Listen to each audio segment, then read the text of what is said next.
नमस्कार दोस्तों, mission geography YouTube channel में आप सभी का स्वागत है। अपन लेबर असिस्टेंट के लिए काफ़ी बच्चों की डिमांड है कि थोड़ा सा प्रैक्टिकल शुरू कीजिए, तो आज अपन प्रैक्टिकल के कुछ टॉपिक्स जो है उनको स्टेप बाय स्टेप बीच बीच में क्लियर करते चलते हैं। साथ साथ में वो टॉपिक भी चलते रहेंगे, प्रश्न उत्तर सीरीज भी चलेगी और बीच बीच में जब भी मौका मिलता है तो अपने जो प्रैक्टिकल जो प्रायोगिक भूगोल है उसके जो टॉपिक जैसे मानचित्र है, मापनी है, ठीक है ना, उसके बारे में जैसे समोच्च रेखीय ढालें हैं, उन सब के बारे में किस प्रकार से अक्षांश देशांतर के आधार पर समय का निर्धारण करते हैं उसके बारे में, तो सारे बिंदु की अपन चर्चा स्टेप बाय स्टेप करेंगे।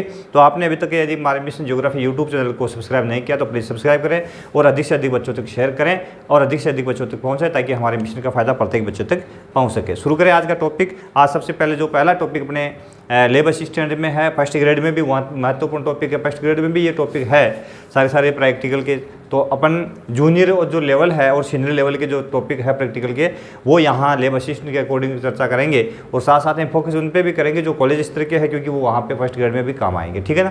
तो सबसे पहले अपन देखेंगे मानचित्र। मानचित्र मैप होते क्या है, तो मानचित्र और मैप के बारे में यदि अपन देखें तो अपन सामान्यतः अपने क्लासरूम में अपन देखते हैं तो कई तरह के मानचित्र अपने दीवार पे टंगे होते हैं, जिसमें राजस्थान, भारत, विश्व की अपन जानकारी हासिल करते हैं। कईयों में जनसंख्या का विवरण देखते हैं, कईयों में अपन स्थलाकृतियों का विवरण देखते हैं। तो मानचित्र जो है वो कई प्रकार के होते हैं, ठीक है ना। तो होता क्या मानचित्र और कितने प्रकार का होता है आदि बिंदुओं पर अपन चर्चा शुरू करते हैं। यदि अपन देखें मानचित्र तो सामान्य अर्थ में यह धरातल के किसी भाग का समतल सतह पर निरूपण है।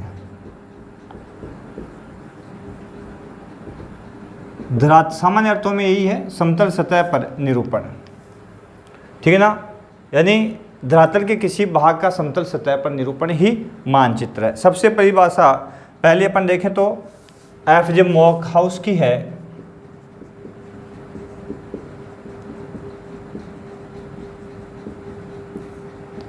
इन्होंने इसकी परिभाषा कुछ इस प्रकार से दी, अर्थ बताया है अनुसार, मॉकहाउस के अनुसार इन्होंने कहा है कि धरातल के किसी भाग का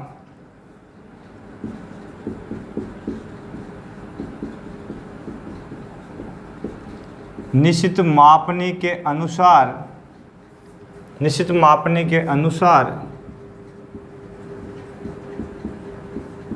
समतल सतह है, इसमें जैसे कागज,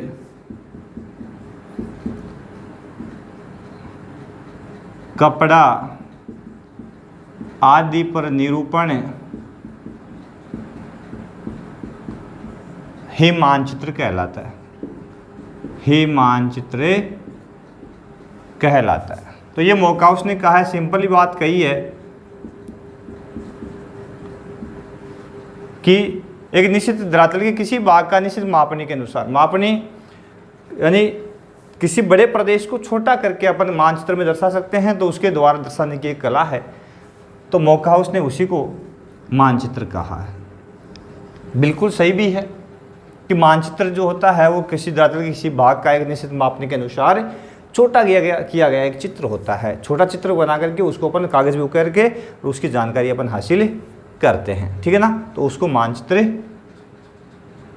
कहा जाता है, ठीक है। इसके अलावा अगली जो डेफिनेशन दे रखी है हमारे डडले स्टैम्प की है, सेम उसी तरह की इन्होंने भी वही बात की है।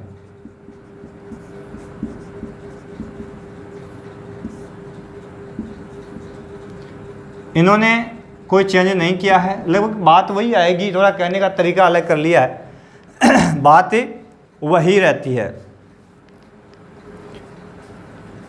स्टैम्प कहते हैं कि मानचित्र एक ऐसी विधा है जिसमें किसी प्रदेश की भौतिक, राजनीतिक विशेषताओं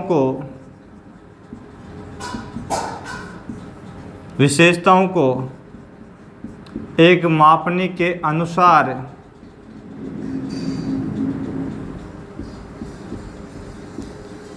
तय किए गए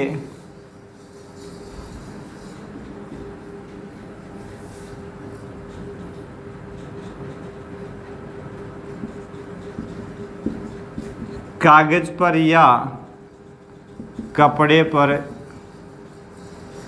उकेरा जाता है या बनाया जाता है,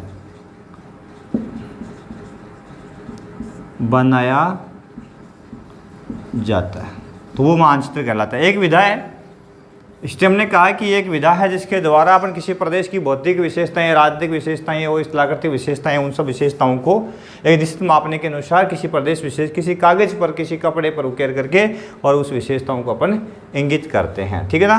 तो ये सामान्य सी बात है। फिंच व ट्रिवार्था के अनुसार सेम वही बात है। देखो बात आगे चलकर यही आएगी क्योंकि अर्थ यही रहना है। ठीक है ना। तो बात सेम सी रहेगी, इसमें कोई ज़्यादा फर्क नहीं आएगा। फिंच और ट्रिवार्था ने सेम सी बात कही है। उनके अनुसार भी यही बात है कि धरातल के किसी भाग का एक निश्चित मापने के अनुसार आलेखी निरूपण है। यही है इसमें कि धरातल का एक मापनी के अनुसार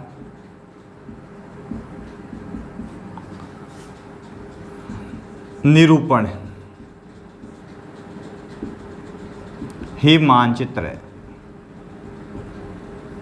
यह ट्रिवार्था और फिंच ने कहा है। तो सिंपली यदि अपन इन डेफिनेशनों को देखें तो बात एक ही आती है कि पृथ्वी के किसी प्रदेश विशेष का एक मापने के अनुसार छोटा रूप करके और उसको अपन कागज़ के ऊपर उकेर देते हैं या कपड़े पर उकेर देते हैं। ठीक है ना। तीनों में एक ही बात रहेगी, कपड़े या कागज़ पर बना दिया जाता है तो ये निरूपण हो जाता है, तो उसको अपन क्या बोलते हैं, मानचित्र कहते हैं।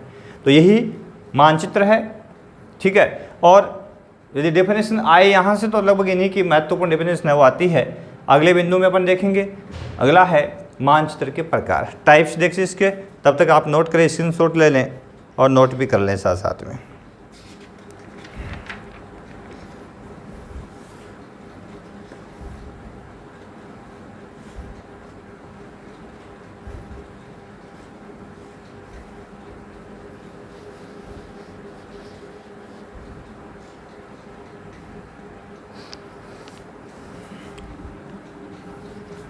ठीक है। अब देखते हैं प्रकार।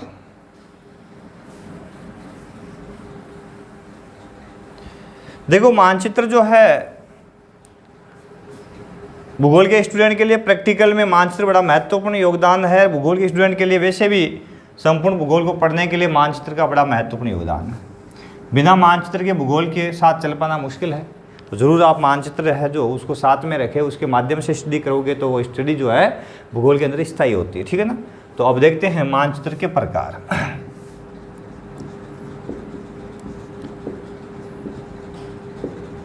मुख्य रूप से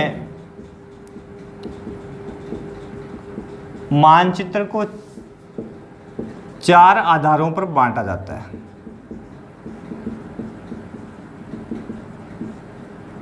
चार आधार पर बांटा गया है। ठीक है ना। मुख्य रूप से कितने आधार है इसके, 4 आधार है जिसके आधार पर इनको बांटते हैं अपन। पहला आधार है मापनी के अनुसार, दूसरा है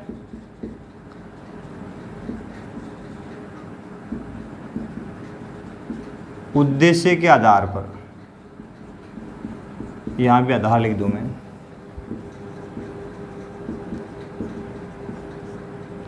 मापने के अनुसार है, उद्देश्य के आधार पर है,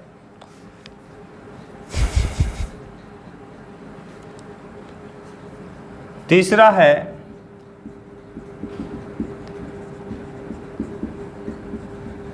रचना शैली के आधार पर,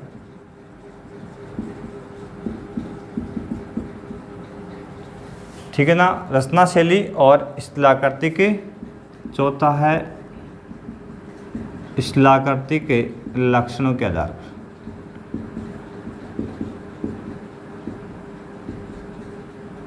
चार प्रकार से हम इनको देखते हैं। मापने के आधार पर जो है डिवीजन है वो बड़ा महत्वपूर्ण है इसका, क्योंकि मापने के आधार पर जो डिवीजन है वो प्राय पूछा जाता है, बहुत ही महत्वपूर्ण है। बाकी जो आधार है गौण है, लेकिन प्राथमिकता मापने के आधार पर जो डिवीजन है उसको दी जाती है, ठीक है ना। तो सबसे पहले अपन देखते हैं मापने के आधार पर मानचित्रों के प्रकार कौन कौन से हैं। तो मापने के आधार पर जो है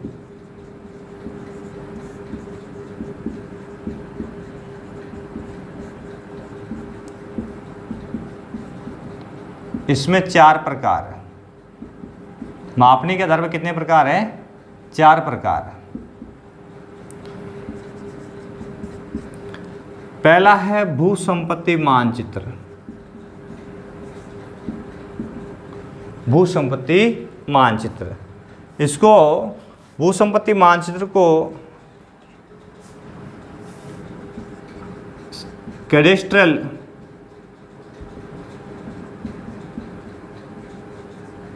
मैप्स भी कहते हैं, कैडेस्ट्रल मैप्स भी कहते हैं।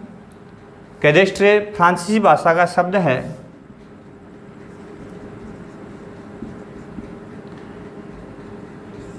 यह फ्रांसीसी भाषा का शब्द है, ठीक है ना।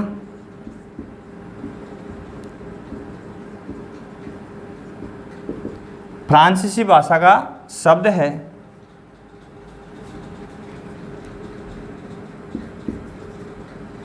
और इसका अर्थ लिया गया संपत्ति रजिस्टर से। प्राचीन समय में जो संपत्ति रजिस्टर होते थे वहाँ से इसका अर्थ लिया गया, ठीक है ना। तो भू संपत्ति मानचित्र में आता क्या है? इस प्रकार के मानचित्रों में यहाँ से शुरू कर रहे हैं। ये बिंदु यदि आप पूर्ण रूप से ध्यानपूर्वक पढ़ करके स्टडी कर लोगे तो मानचित्र यानी अपन कहें तो अपना प्रैक्टिकल जो सब्जेक्ट है वहाँ से आपका नंबर जाने वाला नहीं है। हम कोशिश कर रहे हैं कि आपका प्रैक्टिकल का जो टॉपिक है हर एक टॉपिक बड़े विस्तार से क्लियरली आपको बताएंगे और यहाँ से जो प्रश्न बनेंगे वो भी बताएंगे।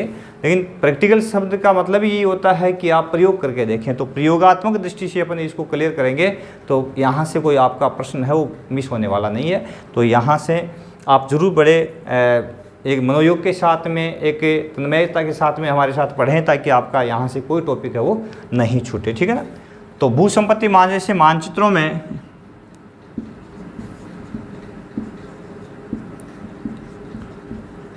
भू संपत्तियों यथा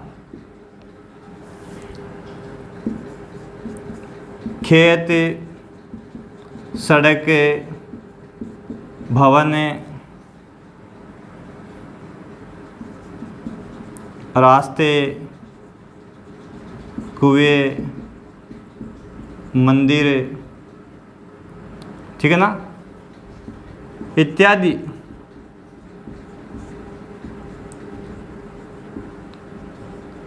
बिंदुओं को दर्शाया जाता है। इत्यादि बिंदुओं को दर्शाया जाता है, ठीक है ना। तो ये भू संपत्ति मानचित्र कहलाते हैं। इनकी जो आरएफ होती है, जो मापनी इनकी ली जाती है वो 1:1980,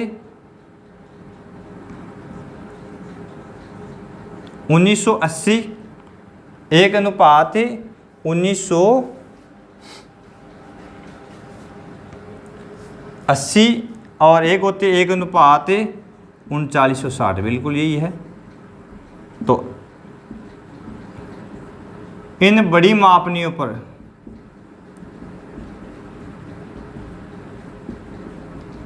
ये बनाए जाते हैं। ठीक है, इनको बड़ी मापनी कहा है। देखो बड़ी मापनी का मतलब है आरएफ जो होती है, निरूपक जो भिन्न होती है, उसमें एक अनुपात के बाद में यहाँ का फिगर यदि 100 है और एक दूसरे स्थान पर एक अनुपात यहाँ यदि 1 लाख है, तो इसका मेन ये हुआ कि ये जो 1 लाख वाली है ये छोटी मापनी होती है, इसको छोटी मापनी कहेंगे। और फिगर यदि छोटा है तो इसको बड़ी मापनी कहेंगे। मतलब ये हुआ इसका कि इसमें तो अपन क्या करेंगे, छोटे प्रदेश को बड़े रूप में दर्शाएंगे, बड़े रूप में देख सकते हैं, दिखा सकते हैं, ठीक है ना। और इसमें क्या होता है, 1 लाख वाले में बड़े प्रदेश को छोटे रूप में दिखाएंगे, ठीक है ना। तो इसलिए इसको बोलते हैं छोटी मापनी, इसको बोलते हैं बड़ी मापनी। तो ये जो 1:1980 और 1:1960 है, ये बड़ी मापनी है। तो इन बड़ी मापनियों पर भू संपत्ति मानचित्र बनाए जाते हैं, ठीक है ना। ये पहला मानचित्र है इसका, भू संपत्ति मानचित्र मापने के आधार पर।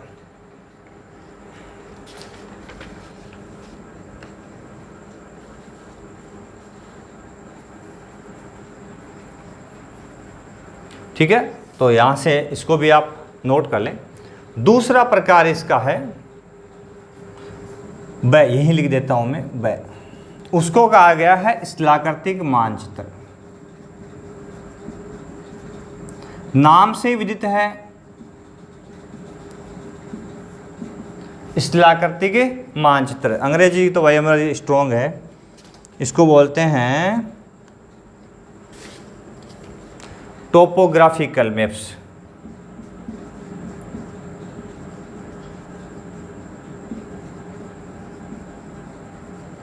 टोपोग्राफिकल मैप्स बोलते हैं इनको, ठीक है। तो स्थलाकृतिक मानचित्र, इन मानचित्रों में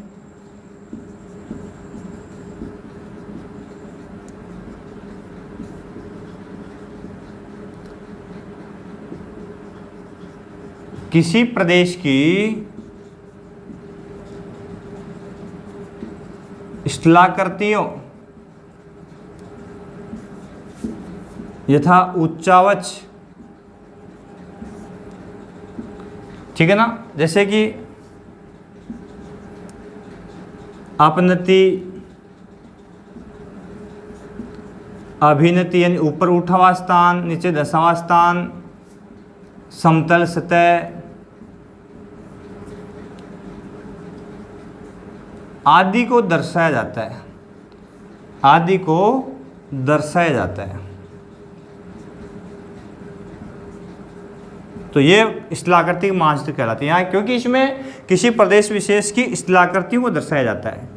धरातल पर जो आकृतियाँ पाई जाती है उनको इसमें दर्शाया जाता है, इसलिए इनको स्थलाकृतिक मानचित्र कहा जाता है। ये मानचित्र,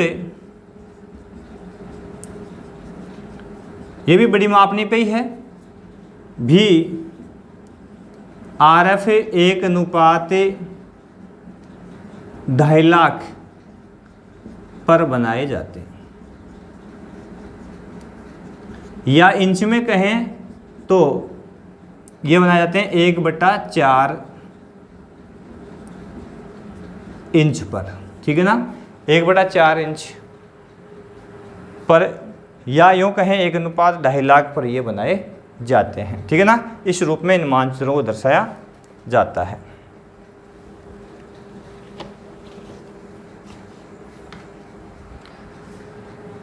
तो इसमें 1/4 इंच सीट बोलते हैं इसको, अर्थात इसका, या इसको अपन यूँ कहें कि 1 इंच बराबर है 4 मील, इसको बोलते हैं 1 इंच बराबर है 4 मील, ठीक है ना। 1/4 इंच सीट पर बनाए जाते हैं, अर्थात 1 इंच बराबर 4 मील के रूप में इसको दर्शाया जाता है। तो ये मानचित्र होते हैं, उनको कहा जाता है स्थलाकृतिक मानचित्र। कौन से हो गए? स्थलाकृतिक मानचित्र। पहला कौन सा हो गया? भू संपत्ति मानचित्र। तो इनको 1:2.5 लाख पे या 1 इंच बराबर 4 मील पे बनाए जाते हैं। ले लें स्क्रीनशॉट, नोट भी कर लें साथ साथ में।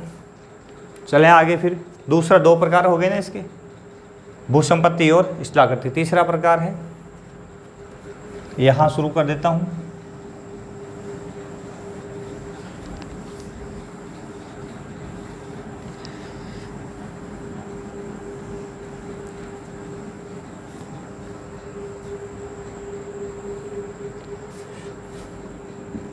तीसरा प्रकार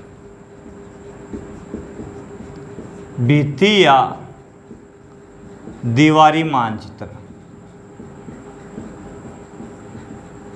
भित्ति या दीवारी मानचित्र। तो ये दीवारी मानचित्र या भित्ति मानचित्र, तो ये अपन देखते हैं ना अपने विद्यालय में। विद्यालय घर में दीवार पर लगाकर इनके माध्यम से अध्ययन करते हैं अपन।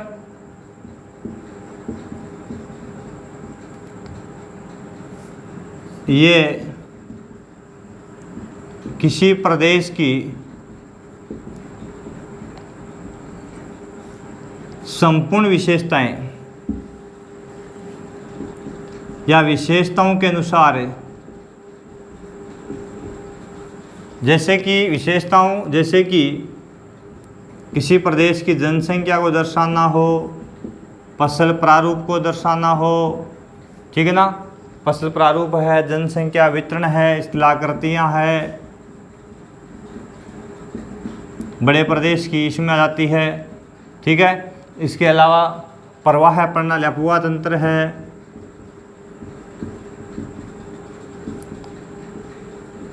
आदि को दर्शाने के लिए बनाए जाते हैं,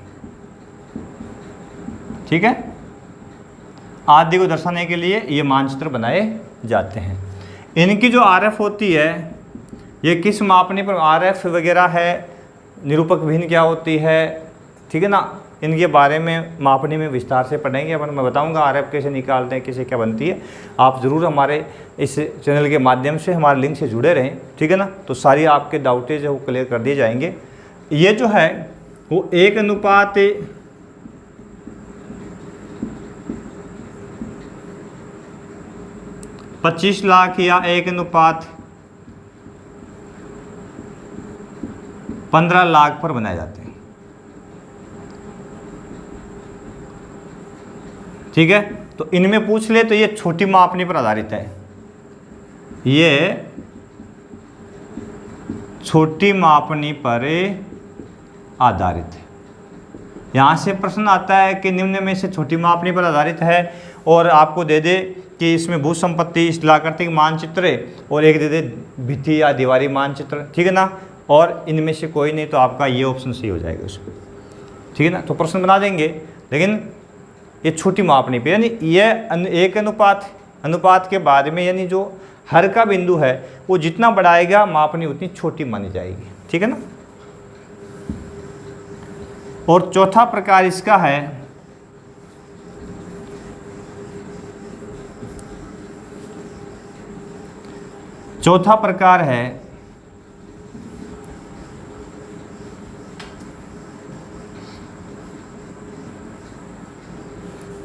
एटलस मानचित्र।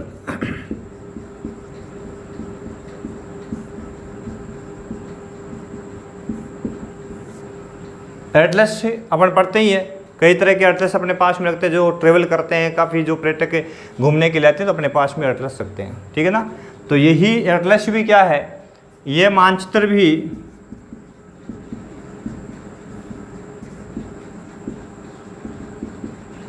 छोटी मापनी पर आधारित होते हैं।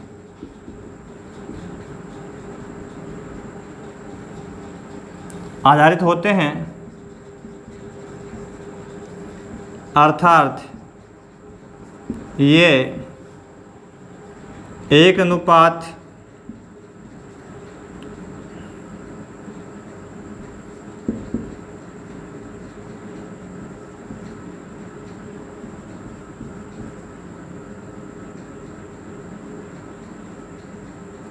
20 लाख 1 अनुपात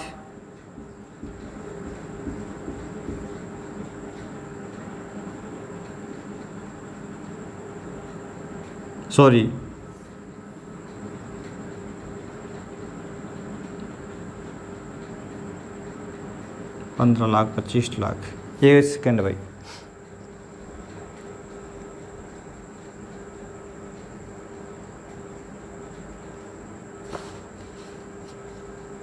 हाँ सही है। तो 1 अनुपात 20 लाख 16 लाख, और यहाँ लिखा होता है कहीं पे कि 1 अनुपात 20 मिलियन, मिलियन बराबर 10 लाख होता है, ठीक है। 1 मिलियन बराबर 10 लाख, कहीं लिखा है 1 अनुपात 16 मिलियन, इन पर आधारित होते हैं, ठीक है ना। ये छोटी मापनी इनकी पाई जाती है। 1 अनुपात 16 मिलियन, 1 अनुपात 20 मिलियन, 1 अनुपात 1 मिलियन, 1 अनुपात 2 मिलियन, इस रूप में इनकी मापनी होती है। और ये इनकी विशेषता क्या होती है, ये किसी भी प्रदेश की स्थलाकृति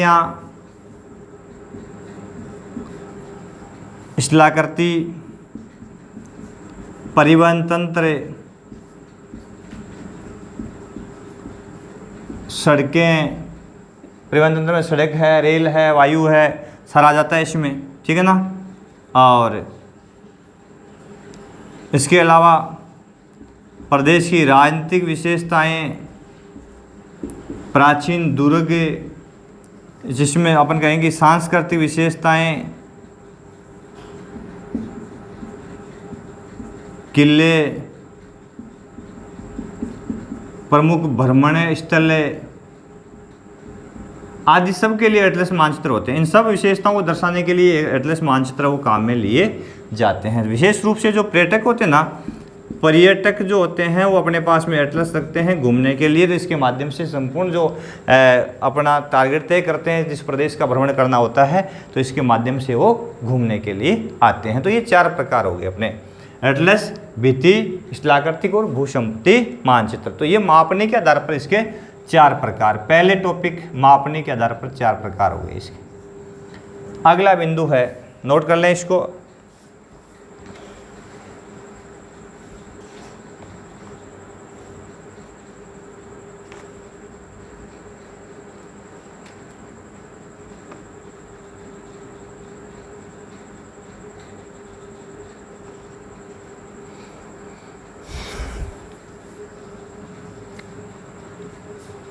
दूसरा प्रकार है स्थलाकृतिक लक्षणों के आधार पर।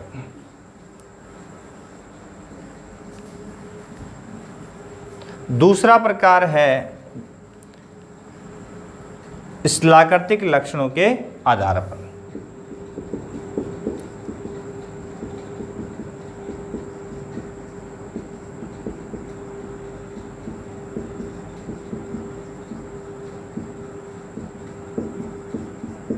स्थलाकृतिक लक्षण, नाम ही स्थलाकृतिक लक्षण दे रखा है, ठीक है ना। तो अपन तो पता सीधा ही चल जाता है, इस नाम से विदित हो जाता है कि इस पर पाए जाने वाले लक्षणों के बेस पे। तो पहला जो प्रकार इसका स्थलाकृतिक लक्षणों का है वो है उच्चावचदर्शी, उच्चावचदर्शी मानचित्र। ये संपूर्ण जो प्रदेश है, किसी प्रदेश के उच्चावच, रिलीफ जिसको बोलते हैं, ठीक है ना, को, जैसे उच्चावच में क्या आएगा, पर्वत, पठार, मैदान, मरु, सागर, झीलें, जो आकृतियाँ, स्थलाकृतियाँ, ठीक है ना, उन सब को दर्शाने के लिए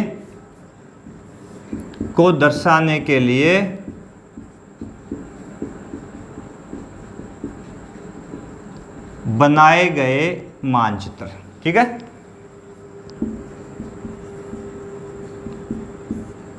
स्थलाकृतिक लक्षणों आधार पर पहला प्रकार हो गया उच्चावचदर्शी कहलाते। कौन से है? उच्चावचदर्शी कहलाते हैं। ठीक है ना। तो इसमें कोई उच्चावचदर्शी साप इसके नाम से भी देते हैं कि उच्चावच को दर्शाएगा पर्वत पठार मैदान आदि के किसी प्रदेश के, कहाँ पर्वत है, कहाँ पठार है, कहाँ झील है, कहाँ तालाब है, कहाँ, ये जो भौतिक लक्षण कहेंगे इनको, उच्चावच भौतिक लक्षणों को दर्शाएगा। ठीक है ना।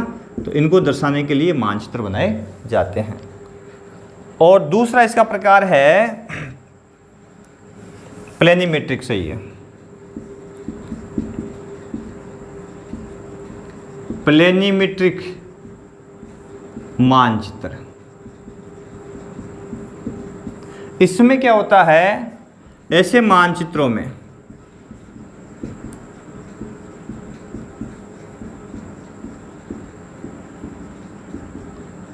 स्थलाकृतियों के अलावा,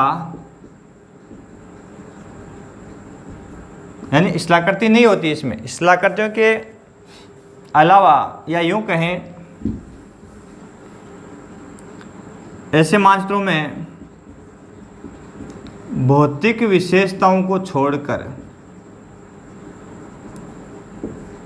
भौतिक विशेषताओं को छोड़कर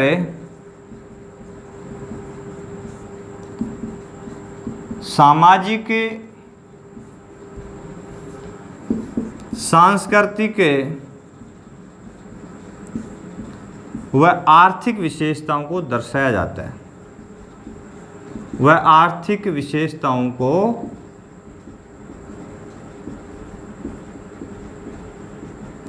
दर्शाया जाता है। ठीक है ना। तो ऐसे मानचित्र क्या कहलाते हैं, प्लेनीमेट्रिक मानचित्र कहलाते हैं, जिसमें भौतिक विशेषताओं को छोड़ दिया जाता है, बल्कि इसमें विशेष फोकस किस पे होता है, आर्थिक, सांस्कृतिक और सामाजिक, राजनीतिक जो विशेषताएं किसी प्रदेश की होती है उन पर फोकस किया जाता है, उनको विशेष रूप से दिखाया जाता है। ठीक है ना। तो ऐसे मानचित्र जो है प्लेनीमेट्रिक मानचित्र कहलाते हैं। तो स्थलाकृतिक लक्षणों के आधार पर इसके दो प्रकार है, उच्चतादर्शी हो गया, उच्चावचदर्शी, और प्लेनीमेट्रिक मानचित्र। तीसरा प्रकार देखते हैं, नोट करें इसको भी।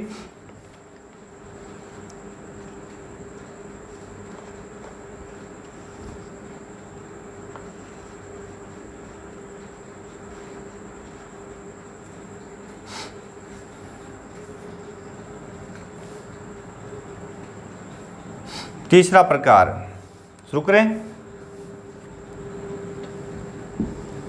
अब यहां जो स्थलाकृतिक है इसके स्थान पर जो हो जाएगा उद्देश्य या विषय वस्तु के आधार पर,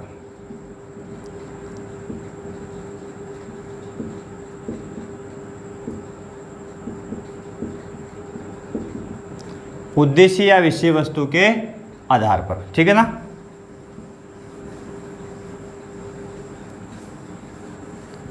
उद्देश्य और विषय वस्तु के आधार पर प्रकार आप इनके देखते हैं। एक तो होता है, सबसे पहला जो प्रकार इसका होता है वो होता है भौतिक मानचित्र।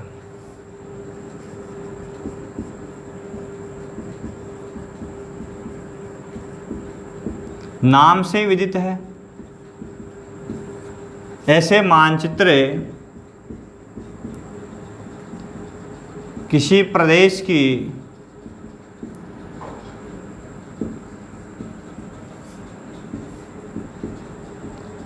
भौतिक विशेषताओं को दर्शाने के लिए, विशेषताओं को दर्शाने के लिए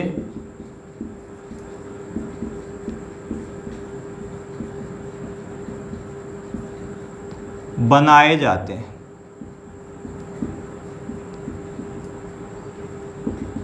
किसी प्रदेश की भौतिक विशेषताओं को दर्शाने के लिए ऐसे मानचित्र वो बनाए जाते हैं।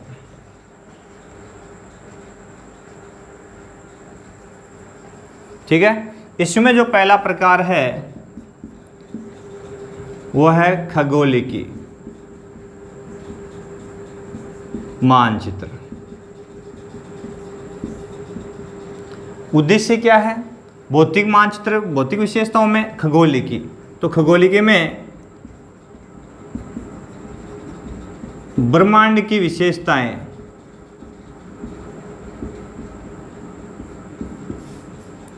यथा ग्रहों, उपग्रहों,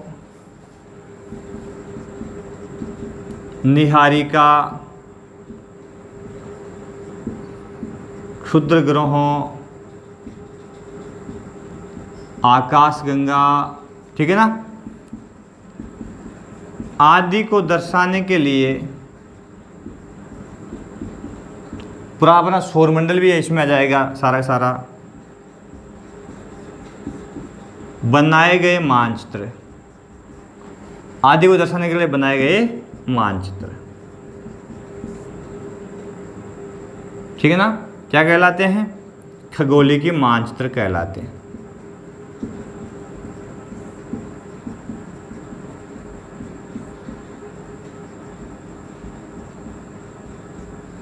कौन से है? खगोलीय मानचित्र। दूसरा प्रकार इसका है समदिक्पाती। क्रम से चलते हैं, देखिए मानचित्र। समदिक्पाती मानचित्र में क्या है? इसमें क्या है, क्या पता है? इसमें चुंबकीय दिशांकन या उत्तर दिशा व दक्षिण दिशा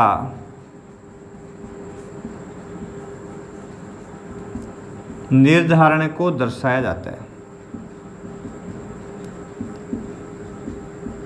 तो दिशा दर्शाने की समझ तो है, उनको समदिक्पाती कहा जाता है। क्या कहते हैं उनको? समदिक्पाती मानचित्र कहा जाता है। सिंपल सी बात है, नाम से विदित हो जाता है। तीसरा भूकंप मानचित्र, नाम भी है। तो ऐसे मानचित्र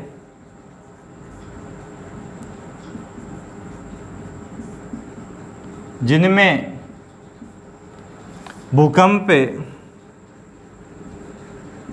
क्षेत्र, तरंगों का प्रसार, ठीक है ना, प्रभावित क्षेत्र,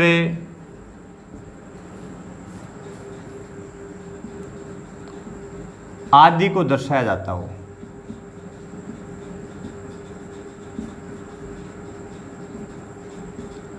कौन से मानचित्र कहलाते हैं? भूकंप मानचित्र कहलाते हैं। भूकंप मानचित्र कहलाते हैं। सिंपल है, कोई ज़्यादा हार्ड नहीं, नाम से विदित हो जाता है, नोट कर लें।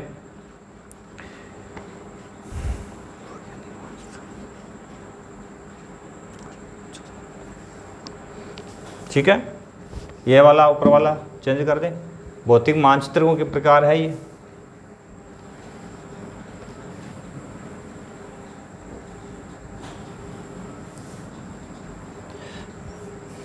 चौथा प्रकार इसमें है भौतिक मानचित्रों में भूवैज्ञानिक मानचित्र।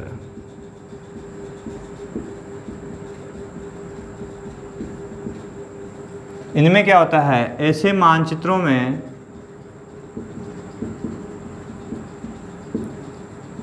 भूगर्भ की विशेषताएं,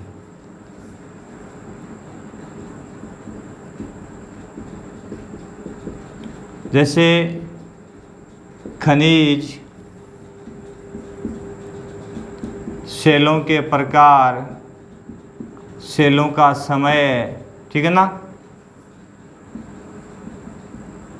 आदि को दर्शाया जाता है। यानी सेलों से संबंधित होता है, भूगर्भ की जानकारी से संबंधित जो होता है ना, विभिन्न परतें, ठीक है ना, ऐसे मानचित्र जो है वो भूवैज्ञानिक मानचित्र कहलाते हैं। उनको भूवैज्ञानिक मानचित्र कहते हैं। उच्चावच मानचित्र अगला प्रकार। तो इसमें बात वही है, ऐसे मानचित्रों में नाम से विदित है, प्रदेश, किसी प्रदेश के उच्चावचों यथा, वही बात है, उच्चावच का मतलब पर्वत पठार मैदान, धरातल पर आकृतियां हैं, ठीक है ना, आदि को दर्शाया जाता है। खोजा नहीं है, उच्चावच नाम है तो उससे पता लग ही जाता है, ठीक है। तो यह विषय वस्तु के आधार पर इनके प्रकार है अपने।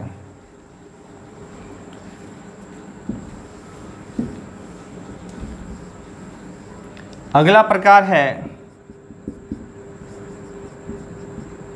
जलवायु या वह मौसम मानचित्र, ठीक है। तो ऐसे मानचित्रों में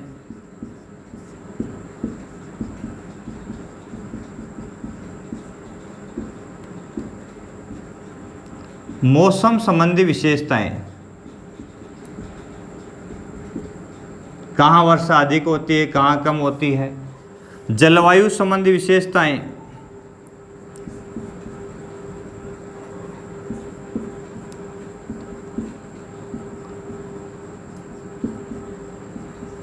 जलवायु संबंधी विशेषताओं को दर्शाया जाता है, ठीक है ना। नाम इनका है, उसके बेस पे ही इनका निर्माण किया जाता है। तो जलवायु और मौसम से संदर्भित आंकड़े इसमें होते हैं। अगला प्रकार है मृदा मानचित्र। उपयोग के आधार पर देख रहे हैं, विषय वस्तु उद्देश्य के आधार पर भौतिक मानचित्र देख रहे हैं। भौतिक मानचित्र के प्रकार है ये। तो ऐसे मानचित्रों में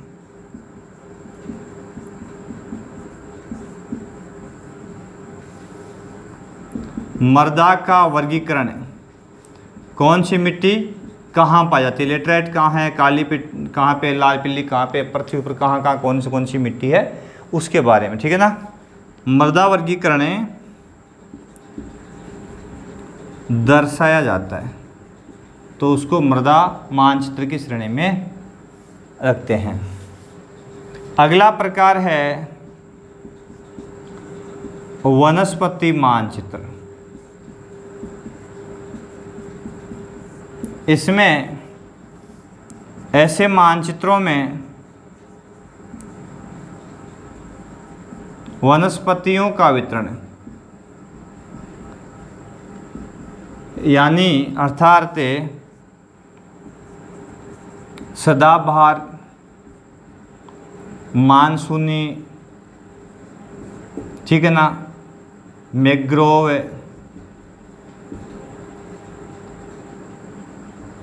मरुद्भिद,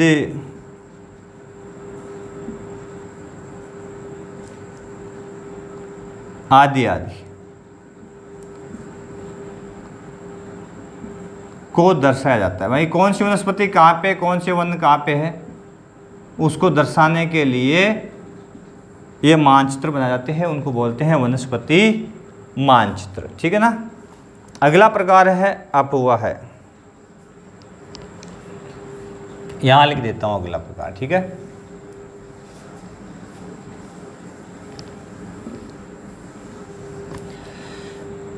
नवा प्रकार हो गया अपवाह मानचित्र।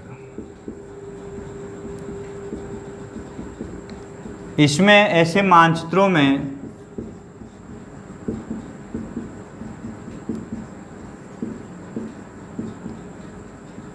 किसी प्रदेश के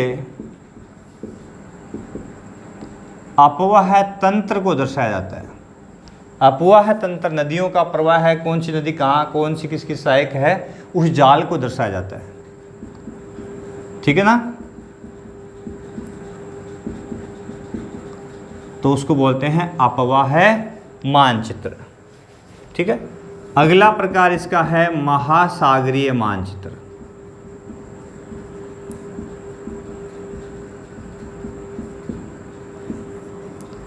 ऐसे मानचित्रों में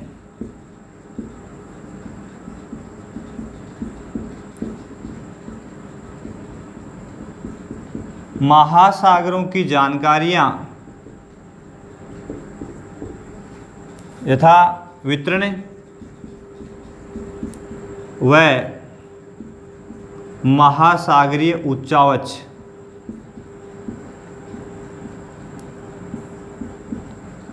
आदि को दर्शाया जाता है। ठीक है ना, महासागरीय उच्चावच और महासागरों का वितरण, कहाँ कौन कौन से महासागर है आदि से संदर्भित जानकारी इसमें पाई जाती है। ठीक है ना, तो ये नोट कर लिए होगा, नहीं किया तो कर ले।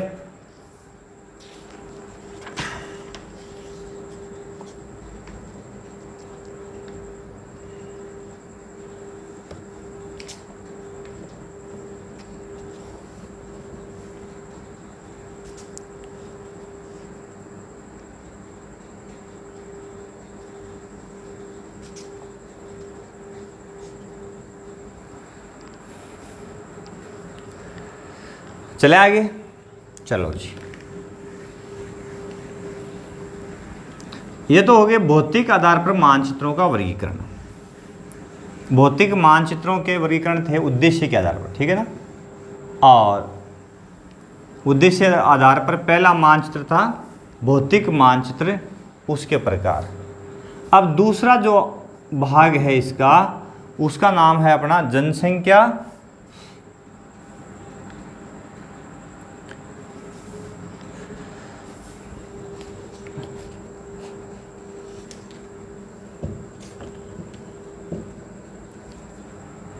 जनसंख्या व बस्ती मानचित्र।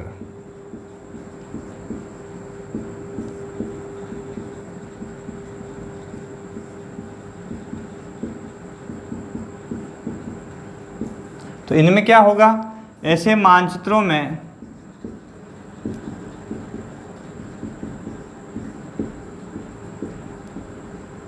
जनसंख्या वितरण,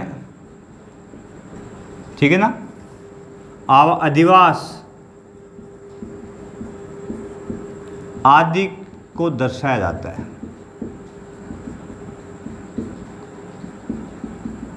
जनसंख्या वितरण और अधिवास को दर्शाया जाता है, तो उनको जनसंख्या मानचित्र इसमें कहा जाता है। ठीक है, समाज व सांस्कृतिक मानचित्र,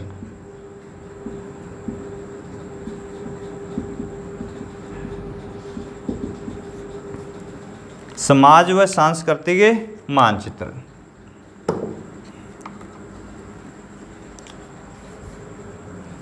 तो ऐसे मानचित्रों में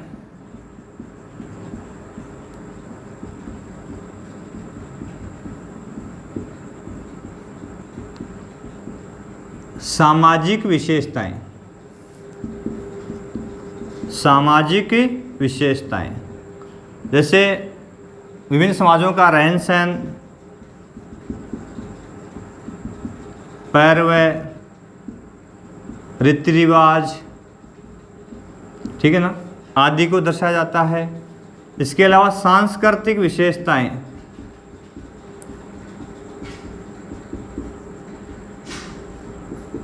जैसे पहनावा, जिसको अपन वेशभूषा बोलते हैं, ठीक है ना, भाषा आदि को दर्शाया जाता है।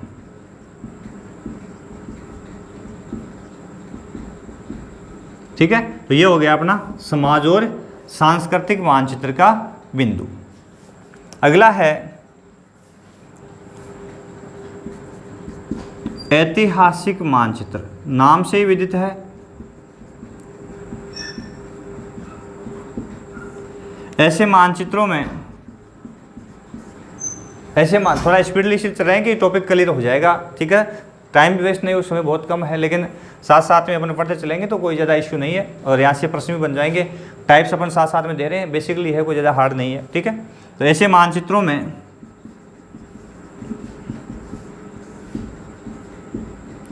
प्राचीन ऐतिहासिक विशेषताएं जैसे यथा प्राचीन दुर्ग, किले, युद्ध स्थल, ठीक है ना, स्मारक आदि को दर्शाया जाता है। अब एक महत्वपूर्ण जो है वो है सैनिक मानचित्र। ये बड़ा इम्पोर्टेंट है। ये सेना के लिए ये मानचित्र केवल और केवल सेना के उपयोग के लिए बनाए जाते हैं।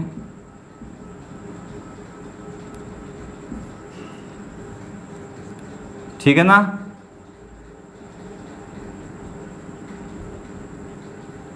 इनमें होता क्या है, इनमें अपन किसी प्रदेश विशेष की सीमाओं का ज्ञान,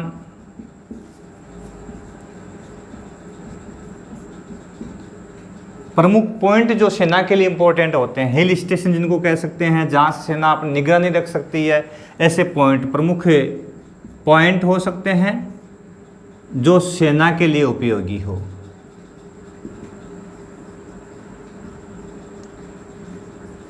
ऐसे क्षेत्र इनमें दर्शाए जाते हैं जहाँ से दुश्मन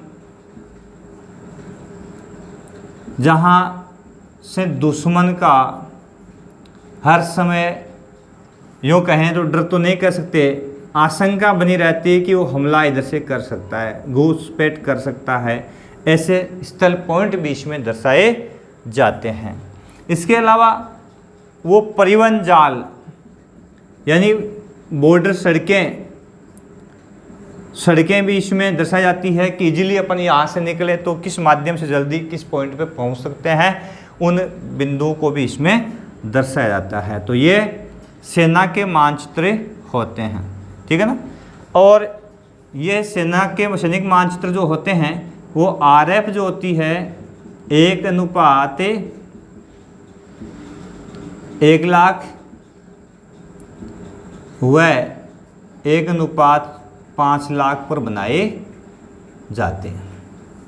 ठीक है। 1:1,00,000 1:5,00,000 पर ये बनाए जाते हैं। ये इनकी निरूपक भिन्न होती है।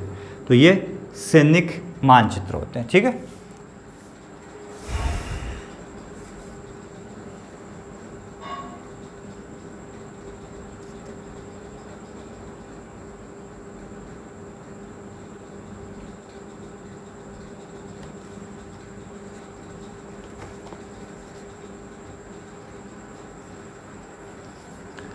कर लिया होगा नोट। आगे चलें।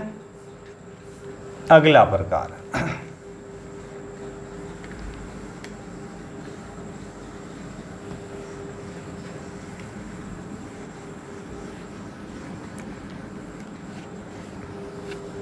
अगला प्रकार है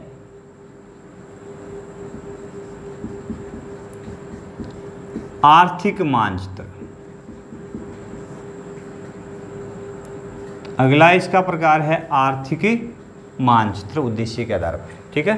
तो आर्थिक मानचित्र जो है इसमें आर्थिक गतिविधियों के बेस पे ऐसे मानचित्र बनाए जाते हैं। इनमें आर्थिक गतिविधियां दर्शाई जाती है। जैसे कि इनमें जो पहला भाग है वो है कृषि मानचित्र।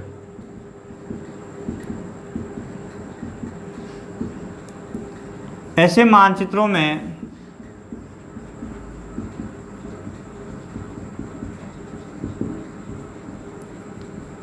कृषि के प्रकार,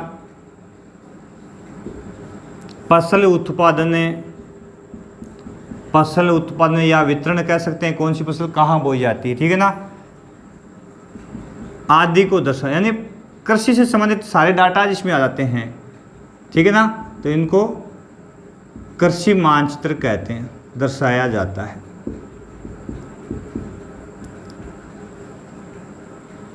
अगला बिंदु है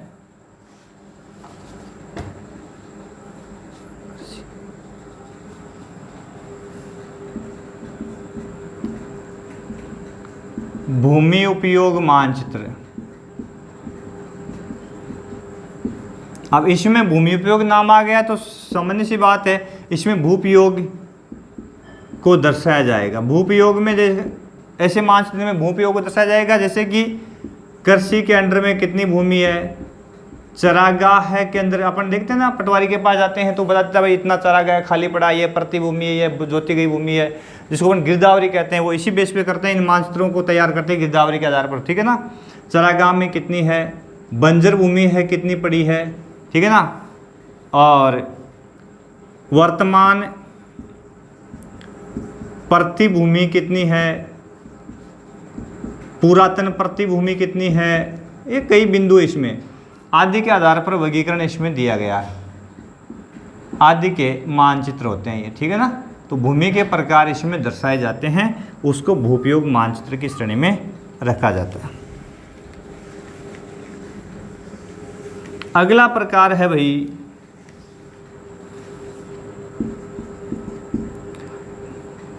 परिवहन। बिल्कुल, परिवहन मानचित्र।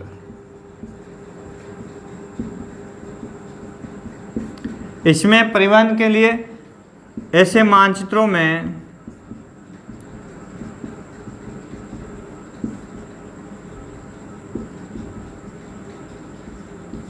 परिवहन बिंदुओं को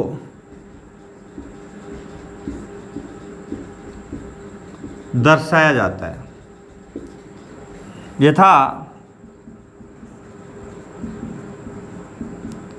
सड़क वितरण,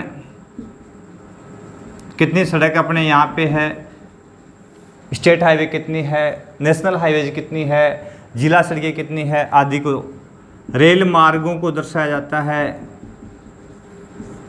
वायु मार्गों को दर्शाया जाता है, जल मार्ग, कौन सी नदियाँ परिवहन योग्य है, कौन सा राष्ट्रीय जल मार्ग है आदि को दर्शाया जाता है। तो ऐसे परिवहन मानचित्रों की श्रेणी में रखे जाते हैं।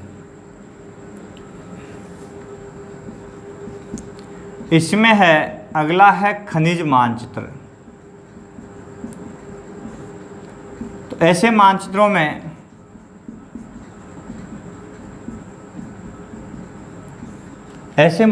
में खनिज नाम भी आ गए ना, खनिज अपना, तो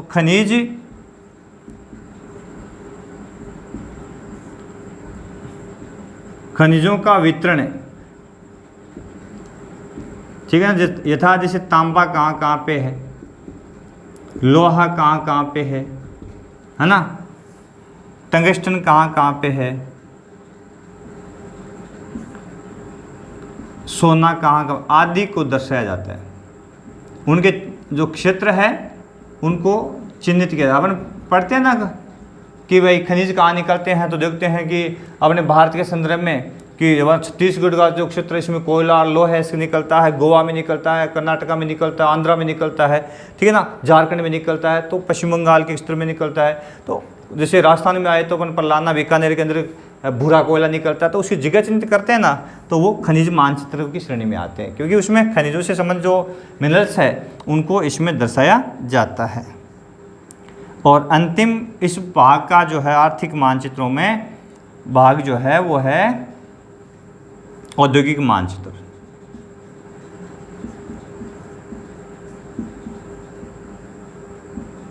औद्योगिक मानचित्र, ठीक है ना। ऐसे मानचित्रों में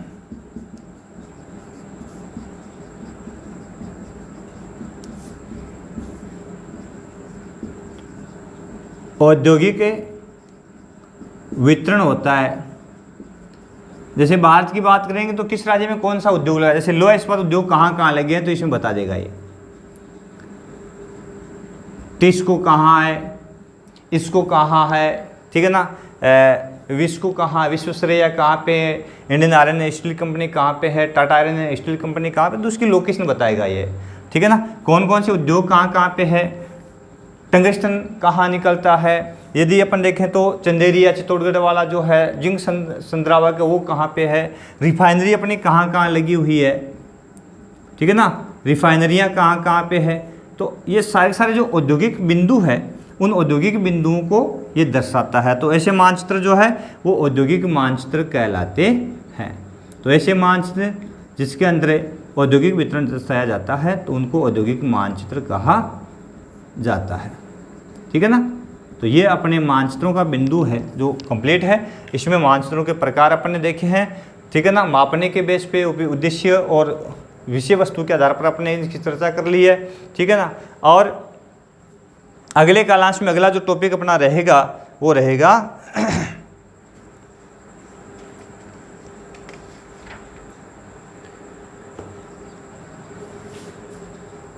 मापनी क्या होती है, कैसे मापनी को बनाते हैं, मापने के प्रकार, सरल मापनी होगी, जो तुलनात्मक मापनी होगी, विकर्ण मापनी होगी, अपने सिलेबस में है, उनकी अपन चर्चा अगले कालांश में अगले वीडियो में करेंगे। तो यहाँ से आप नोट्स भी बनाएं, साथ साथ पढ़ें, यहाँ की प्रश्न सीरीज भी आपको मिल जाएगी। जरूर जुड़े हमारे मिशन ज्योग्राफी यूट्यूब चैनल से। चैनल को लाइक शेयर सब्सक्राइब करें, अधिक से अधिक लोगों तक पहुँच जाए, ताकि हमारे मिशन का फायदा प्रत्येक बच्चे तक पहुँच सके। बहुत बहुत धन्यवाद। देखते रहे मिशन ज्योग्राफी यूट्यूब चैनल।